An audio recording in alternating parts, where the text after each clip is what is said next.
To Phil about this? Because by saying a racial move, then you're calling Phil a racist. I don't got a problem with that. Do you think Phil was or is? Oh, yeah. I mean, do you remember Phil Jackson left the Lakers, wrote a book on Kobe Bryant, and then came back and coached him? Something that he sort of tried to pull out to show that our winning was all about me. And this is what everybody else did when I wasn't around.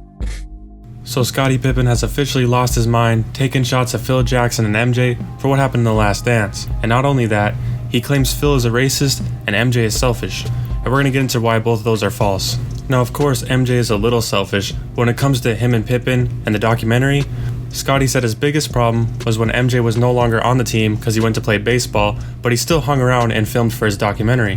Which, by the way, included the shot that Scottie called Phil a racist for. I'll have the shot playing here.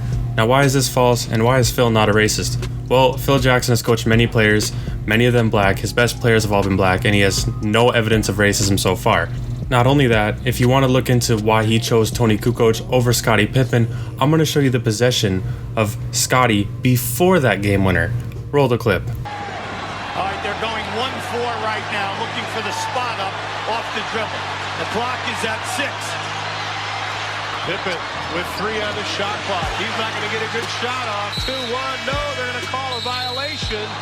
He took a horrible contested shot, didn't even hit rim, and was called for a violation before the shot even took place anyways. So yeah, if I was Phil, I also wouldn't run a play for him. And not only that, Tony Kukoc made the game winner anyways, so the Bulls won because of that play, whether you like it or not.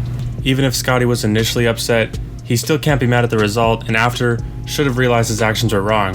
I mean, we thought he did because he apologized, but I guess not because he's now doubling down.